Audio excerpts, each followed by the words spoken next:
I think about the potential, and I think about how do we maximize and unlock the full potential.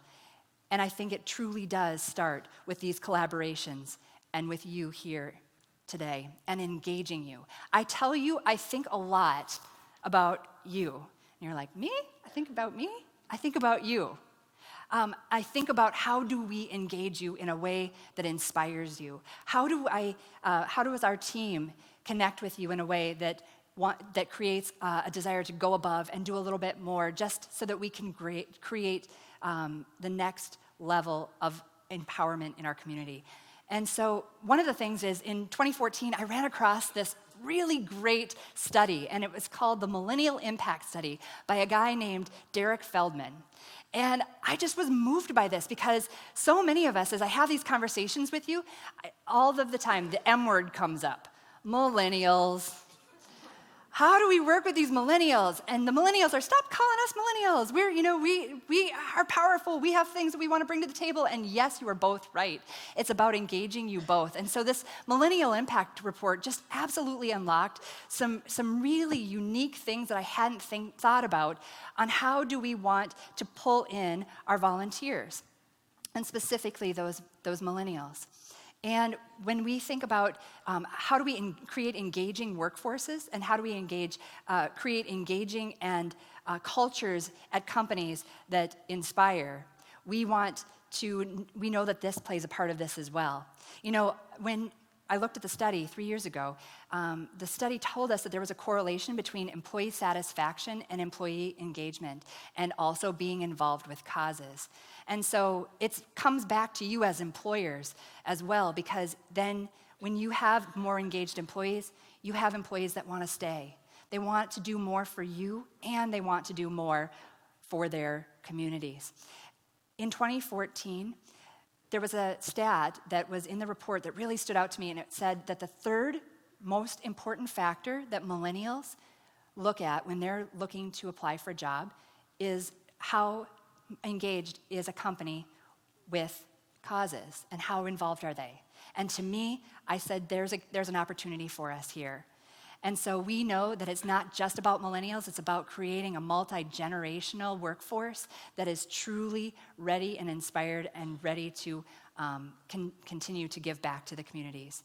So I just want you to know that I'm super excited that Derrick Feldmann is here today. I kind of had this fangirl moment when I realized that it was possible to bring this person who had, really studied this and then inspired, frankly, our Emerging Leaders program. And you got to see the benefits of what that program is doing for our community today.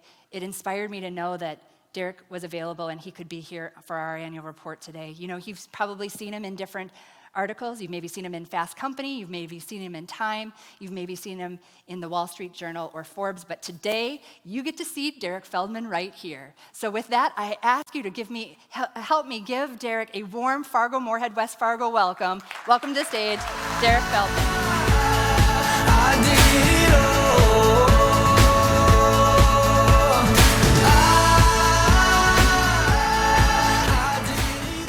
I can always tell who my mom pays before I get on stage. So I'm excited to be here. A couple things. So in 2009, we started this thing called the Millennial Impact Project. And I will tell you, if you're tired of the word millennial, think about the researcher who's been talking about it since 2009. So I visited with Steve and Jean Case.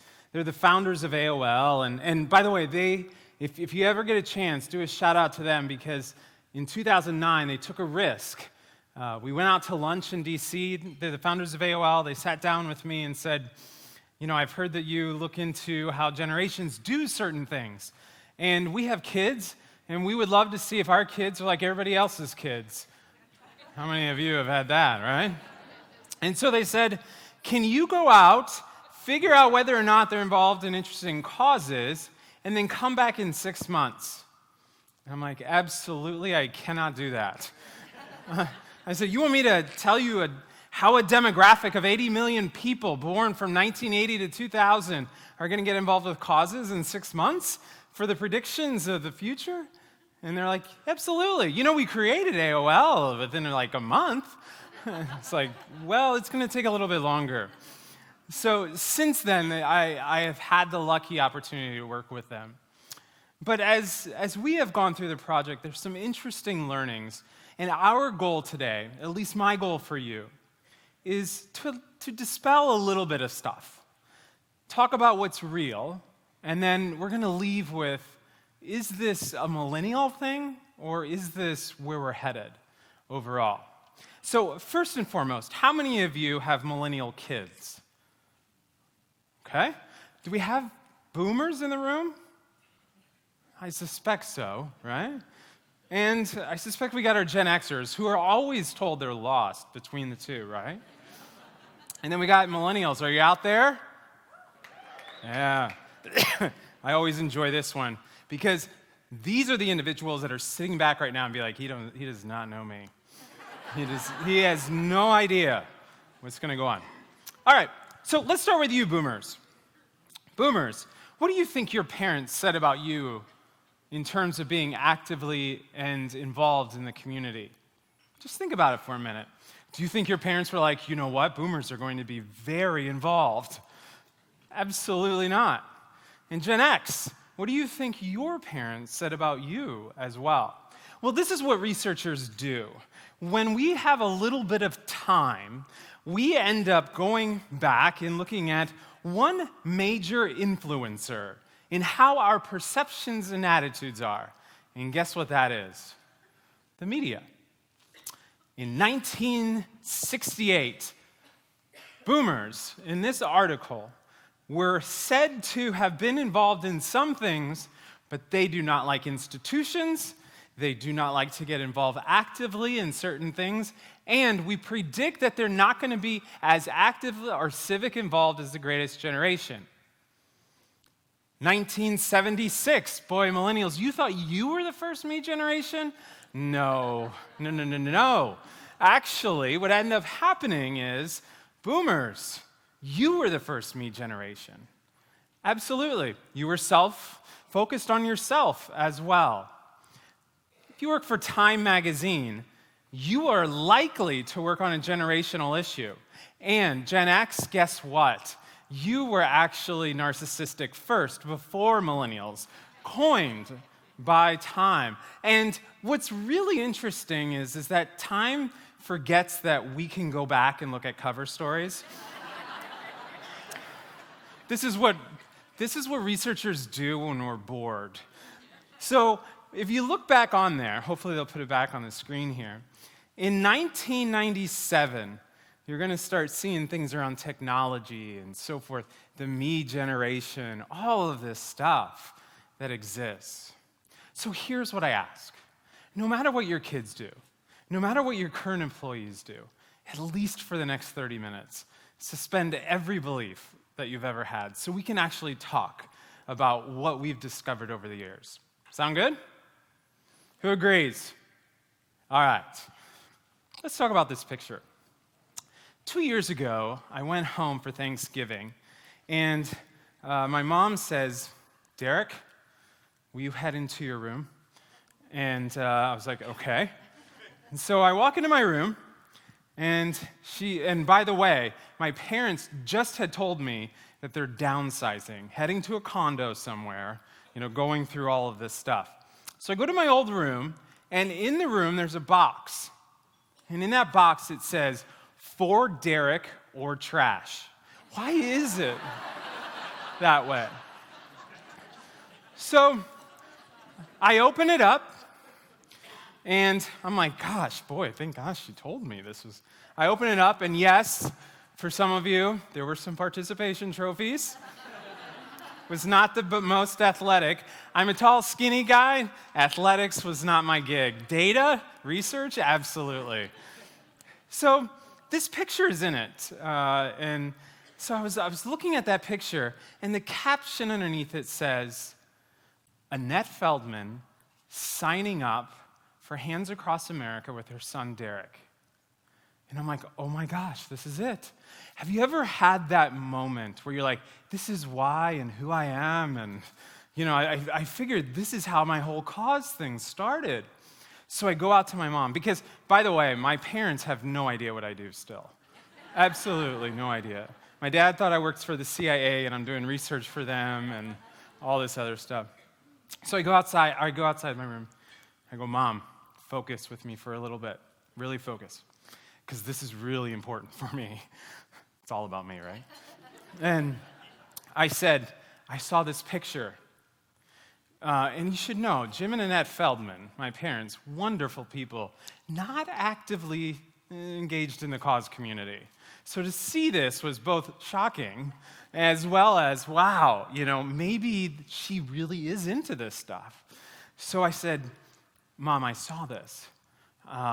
This is a really interesting thing. I said, why did you go to Springfield, Illinois? I grew up in southern Illinois, by the way, which was 2 hours away. We were going to join our arms together at Hands Across America. Who participated in Hands Across America? Anyone? Hands Across America was the ice bucket challenge of that year. 1986, we got to do some education. We got to get some cause stuff back in. 1986, we were going to form a human chain from one end of the country to the other for global poverty and hunger relief. And we had all of these artists. We Are the World. Who remembers that song, right? That was it. It raised around $76 million. Think about inflation and all the Ice Bucket Challenge that year. 16 million people came out. So something made my mom go from southern Illinois, 2.5 hours, to go do this do-good thing. So I'm like, Mom, is it that you've always just been volunteering forever, and this is your thing, and it came back to me? And she's like, no. And I'm like, well, what is it? She's like, well, Dave and Janine, who are their best friends, decided to go to Springfield to get a hotel, maybe see a show, do this hands thing, and then come back down.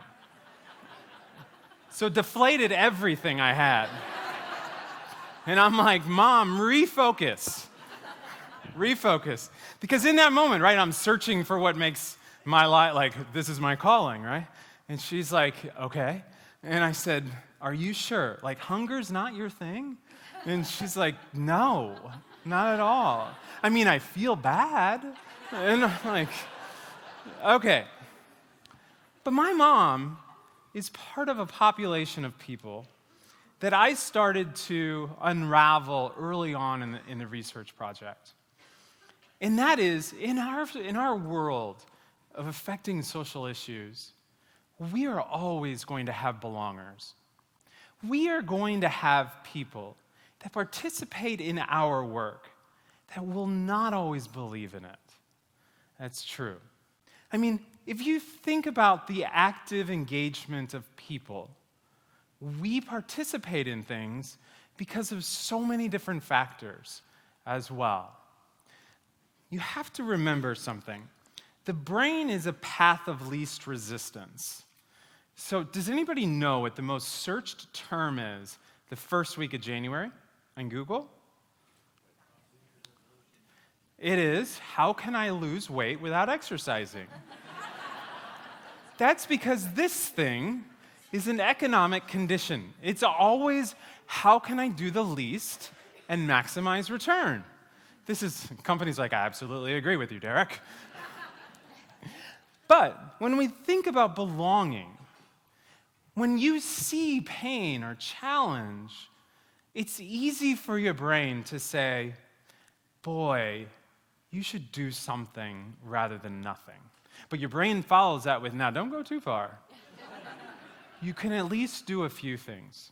At the beginning of the year, we go out and we ask millennials. We have panels running. We roughly have about 50 different panels. We do all different types of research, qualitative, quantitative. We go into millennial homes to see what are the factors that affect cause behavior, by the way, which is always a fun indication and time for our research team. And when we sit down with them at the beginning of the year, we say, what are the 3 causes you care about? What are those 3 things that you want to get involved with this year? And they are something in which that they live, work, and play within a 5 to 15 mile radius. Second thing, some regional issue. Could be health related, could be you name it. It's so different nationwide. And number 3 is always education. And then, at the end of the year, after they forget we're following them, happens all the time, we look at all of their behavior, and you won't believe this. They lied. I don't know if you know this, people do lie in research, which is why we always have to qualify things. So we'll sit down with them, and we'll see things like the environment or some international NGO and all of this stuff. And we'll sit across from them and say, well, what about these things? And they're like, oh, I didn't do any of that stuff. I'm like, well, I hate to tell you, we were following you this year, and these were the things that you gave to. I did not give to those things. Always the first comment. I'm like, all right. But then they end up saying, that's Tommy's gig, or that's Marla's gig, or that's something else. And we finally come down to that 10%, 10 to 7% of the time, where they make a really good conscious decision to say, these are the things we care about. So what that means is that we live in a society, not just millennials, but all of us, in which that we belong and do things for good. We are a for good society, which is an absolutely wonderful thing for two major reasons. Because when you get somebody to act for the first time, that is your opportunity to move them from interest to deeper action. And that's where we need to spend our time. Because, quite honestly, our job should be constantly recruiting believers. Believers in the work that we do all day, every single day. That we have to move beyond likes and tweets and all these other kinds of things and move it to a sense where somebody cares so deeply that they're willing to create their own story, gather friends, and truly own an issue. When you truly own an issue, it doesn't matter what the organization puts out because you own it and they happen to be the recipient. We live in a society today where we can create change when we own things, when we truly believe in what the organization's doing. I'll hear millennials are flighty. They move from one to the other. And I'm like, well, what did you want them to do? Did you help them believe in the cause? Or did you just ask them to share something on Twitter? Because they'll do that, because that's the brain saying, hey, share it on Twitter, it's easier than getting out there volunteering. So that's our role. Our role is not to just move a millennial, but to move everybody in Fargo, or everybody in this county, and everybody everywhere, to go beyond just doing small, simple acts as well. So it led us to this big thing that we were trying to understand. Are millennials thoughtful or thoughtless in their giving? I mean, how many of you have given at the checkout lane before? And how many of you asked for the $9.90? Or the tax return? That cashier would be like, I have no idea what you're talking about. This is the promotion of the month. Just supposed to scan. That kind of stuff. That's a thoughtless behavior. That's your brain saying, why not? Why not be supportive? That's the do-good side of you. And that's fantastic as well. But we have to help people. This is where our marketers and our fundraisers and our staffs at organizations, moving people from interest to action, from belonging to believing. So, here's our plan. We're going to talk about 4 major cause motivations that we've seen in the last 10 years. And then we'll finish here, right, so that you can get out of here, because I'm sure that you're wondering, how long is this guy going to go? The first one, excuse me, consumer behavior. Does anybody know how much millennials are going to spend this year on consumer discretionary goods? Well, this is where I'm going to throw out a big number. So about $300 billion is going to be spent by this demographic, 80 million, in the United States on the wants and not necessarily the needs. About 16 billion of that is going to funnel into the nonprofit sector. you compare that to when boomers take out inflation, do all this stuff, it's about the same. But what does this tell us? What does this 300 billion really tell us? Well, there's a couple things that you have to realize. When you were in your 20s, if you're not now, for those who are in their 20s, our filtering processes on consumer decisions is very, very low. If you want to try something, why not, right? And as you get older, you kind of get into the, I don't really need it. Or we go through these kinds of processes that way. Because consumer brands see this number, they're always targeting this demographic.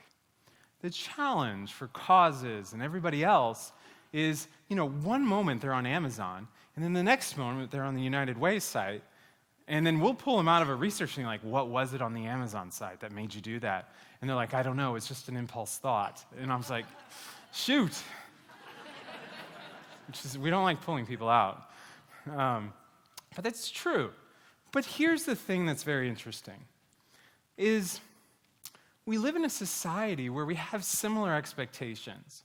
So if I go to the United Way site, can I make a donation with one click? Can I sign up to do something for less than a minute? Can I do all of these activities? Well, now some of you would be like, that's the impatience of a generation. But now here's the interesting thing, though.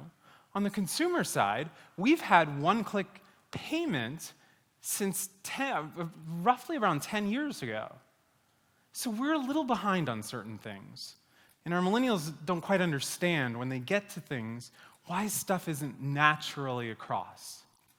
So how they buy products, they tend to look at that same similar thing when they're getting involved with causes. Why can't I do it quickly? Why can't I give quickly? I want to because their brain, right, is saying, you should do something. Why can't I just act for good with you so that I can satisfy not only that, but maybe get involved deeper and later on? So how we buy products definitely influences the behavior we see on the cause side. And so anybody in the room, I highly ask you to make investments in technology for causes because they need help, because the general population has been trained in other ways to get what they want to satisfy certain things. And this population of people, millennials, has been exposed to causes since kindergarten, first generation ever, and they're ready and willing. So let's take advantage. The second thing is feedback. Oh, I always like this one. This one usually comes in the workplace. Derrick, they always want some feedback. And I'm like, okay, what's so wrong with that? Is feedback wrong? So today we released a form of feedback, right? The United Way released an annual report for you. Today we heard from all the impact stuff on the 4 big goals. Is feedback necessarily a bad thing that's quicker? There was something that we were trying to unravel. There was a study that came out that wasn't ours, which is always fun when there's a study about millennials and causes and it's not yours. What do you think you end up doing? Critiquing it pretty well. So the study comes out and says, millennials care about the impact of their gifts. Guess what? Everybody cares about the impact of their gift. Like, if I did a survey right now, and I said, do you care about the impact of your gift? Unless one of you are like, you know what, I have so much money, I just give freely, I don't even care. Don't care about impact, don't even tell me about it. Well, so we're trying to break this down. There were 2 major things that we discovered with feedback. One is that the generation wasn't necessarily expecting that within 45 days, you would have the whole issue solved at all. What they did expect, though, is that because if they gave an asset to you, time or skill or talent or something else, that you were willing, within a timely manner, to at least update and share where you are. This is an organization called Generosity Water. They created 7 points of major contact back to millennials, who is their primary demographic of donor. 2 weeks after they give a gift. Guess what? We're combining your $10 with something else, and we're going to identify the village. We'll be back in touch with you. Next, 2 weeks after that, we just finished the village. Here it is. We're now going to enlist the water committee. This sparked 40% higher donations. Retention was through the roof, beat everything that we've ever heard and seen. Why was that? Well, because all they did is say, we're going to communicate with people more often. Keep them informed, because they gave something to us to help somebody else. Why do we have to wait 12 months to do that? Why not get together faster and quicker and show that too? In the workplace, we see the same thing. Questions will come up. Well, why did this happen? Or why didn't this happen? And our immediate sense is, well, just trust us. That's just how it is. But rather just being informative and communicative along the way. And we tested it at big companies, at 3 big major companies in the United States, where we asked the manager to shift the communication, especially in the cause space, to be over 2 to 4 to 6 week time frames. Their employees were participating at higher rates each and every time. They weren't waiting for the end. All they just want to know is something's happening. I don't think that's such a bad thing. The third thing is around blending. We're working with a consumer brand right now, and one of the major things that constantly comes up, that we went into the chief marketing officer's office, and I said, what do you stand for? And she's like, well, what do you mean? And I said, well, what do you stand for? She's like, well, we produce a product that millennials buy. And it's a quality product. So we stand for quality. That's one thing. That's what we stand for. I'm like, oh boy, we're going to be here for an hour.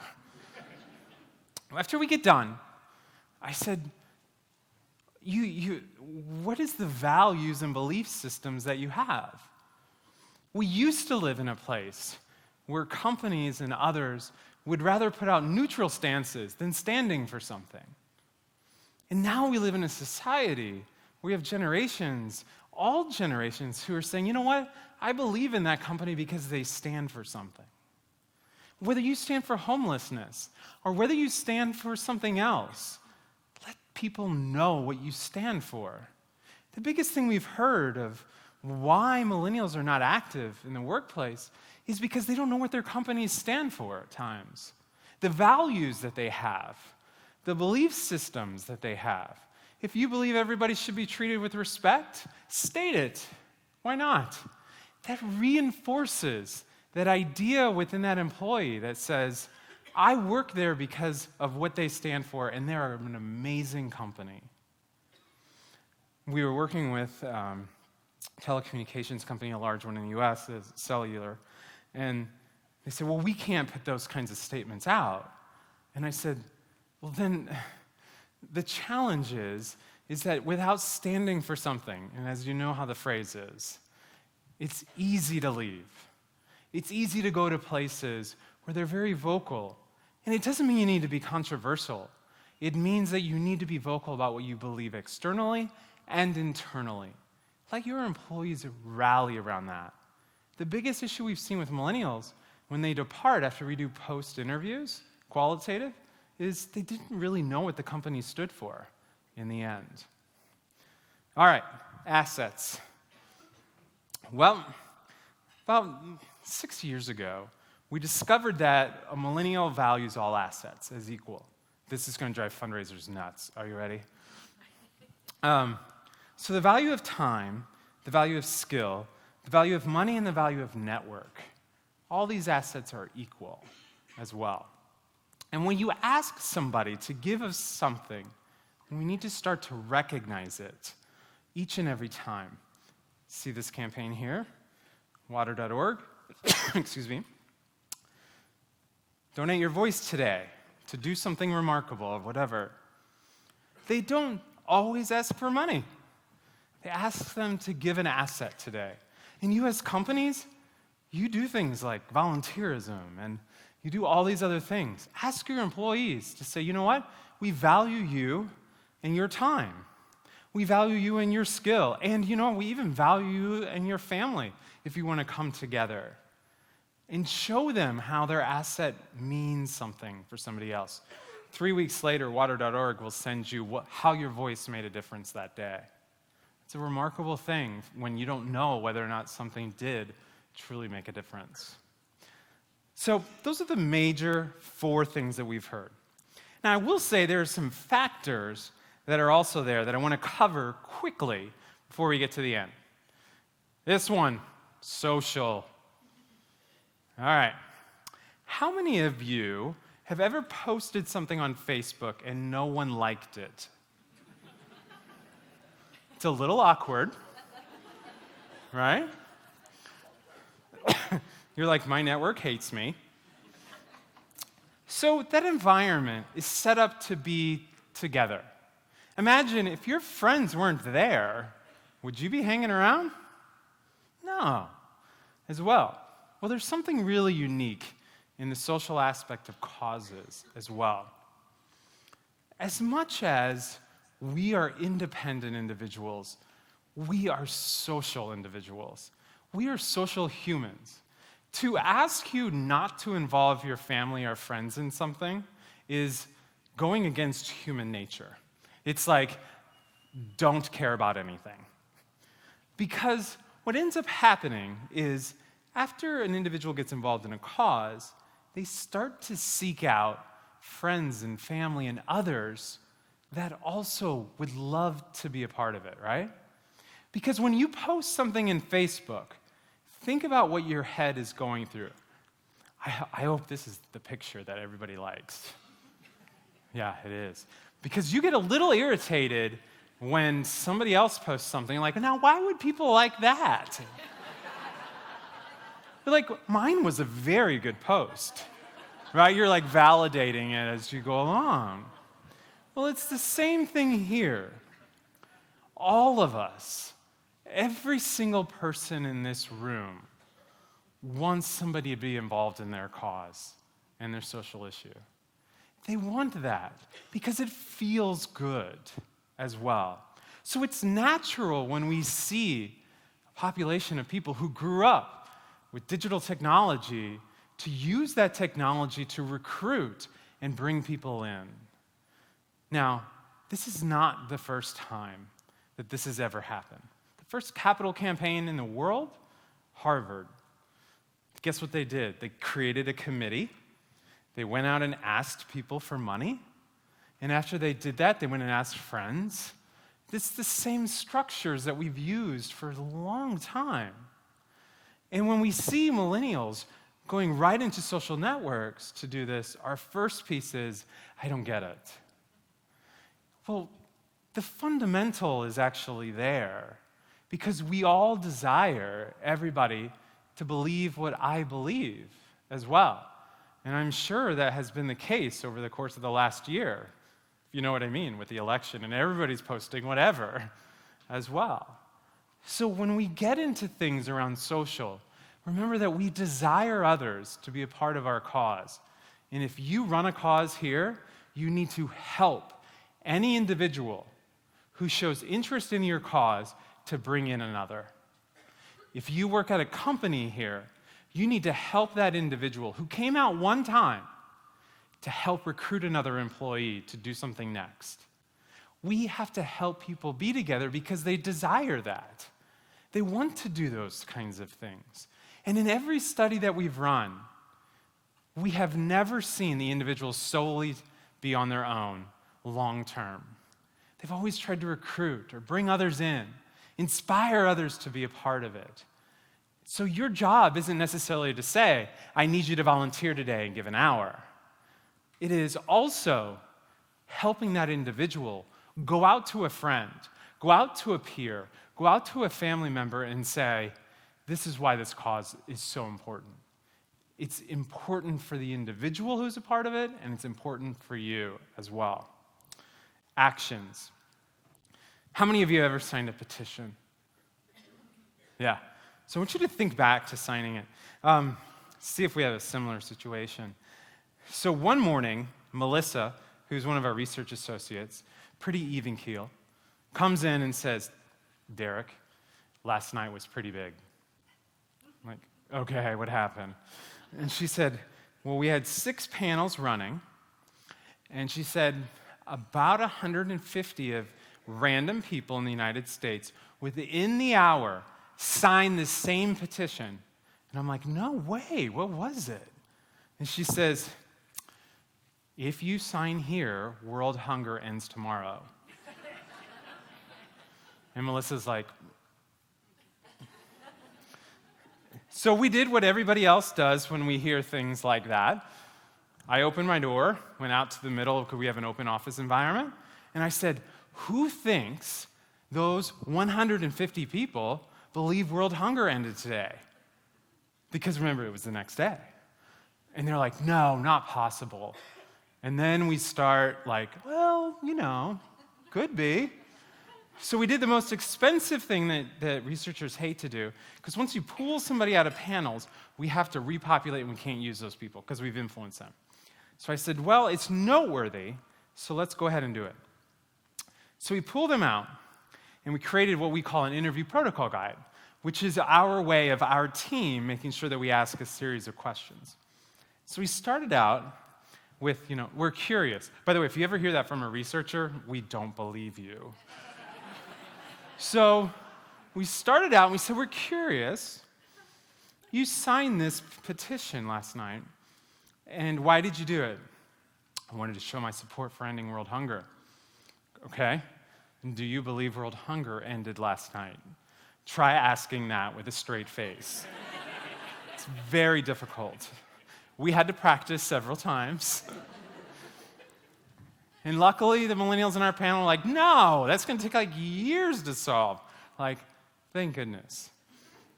But here's a lesson from this that's very, very key. We act for causes because it's a recommitment to the issue that we care about.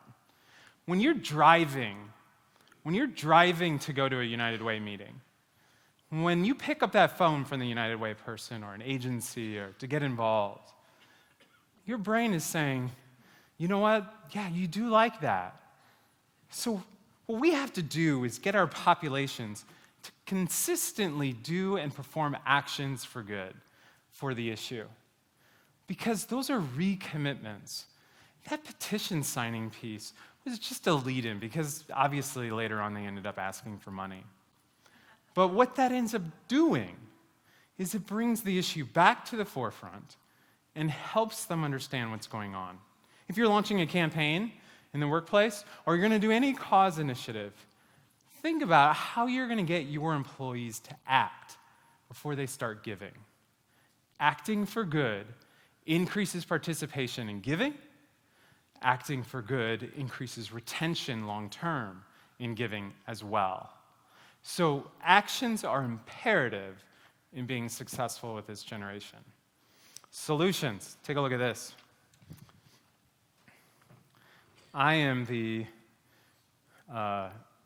lovely opportunity to be the father of a 5 and 8-year-old, 2 little ladies at home. And when I see a statement like this is the moment to make girls impossible to ignore. Are you in?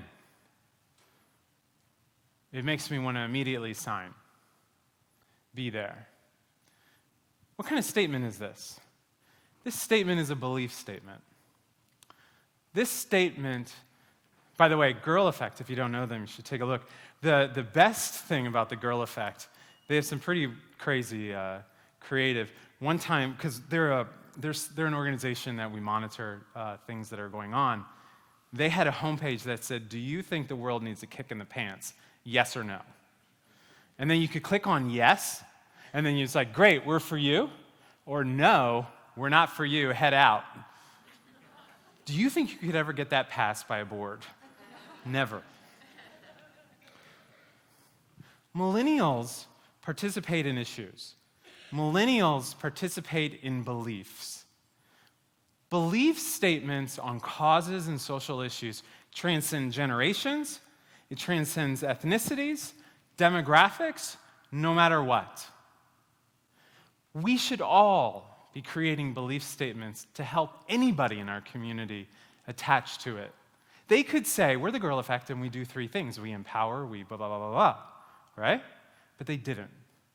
They started out and said, if you think girls, you want to make them impossible to ignore, then you've come to the right place. You either are for it or against it. I highly encourage you, as we saw tons of millennials drive into that, participate in volunteer program, participate in giving, and so on. So, belief statements are imperative as we go forward. And then the last one is tangible. And in the tangibility, it's true. Millennials like some tangibility. Millennials are also just like every other human giver. Send them an emotional story and they'll give. That happens. That's okay. But over time, you still got to be tangible in the end. So here's my last statement to you.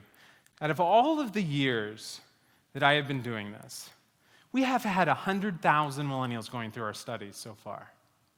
100,000 of them. Millennials are as active as every other demographic. It's proven. So we can move on from that. The second thing is, millennials are not necessarily the ones that drove change in your workplace. Millennials actually were not the ones that wanted work-life balance. That actually came from Gen X, started from boomers a long time ago. Just so happened they had an 80 million force come in and started to make it even bigger. The third thing is that if we want to involve anybody, a millennial, a boomer, a Gen Xer, after 10 years, at a guy who has probably said the word millennial 1,000,000 times, I have come to the conclusion that our population of people have a passion to do good. We always will. Centennials who are in high school are driving that similar passion we're already seeing. That passion is only enacted when we break down things that say, I don't necessarily need to know how or why, but if you're interested, we have opportunities for you to move from interest to deeper action, to take you from not just belonging and joining us on Twitter to actually doing something meaningful for someone else. So I encourage you not to be stuck on whether this is a millennial thing, because it may just be an activation thing for everybody that might be at your company. And the general population is ready to do good. It should be your cause to take them from being a belonger to a believer. Thank you.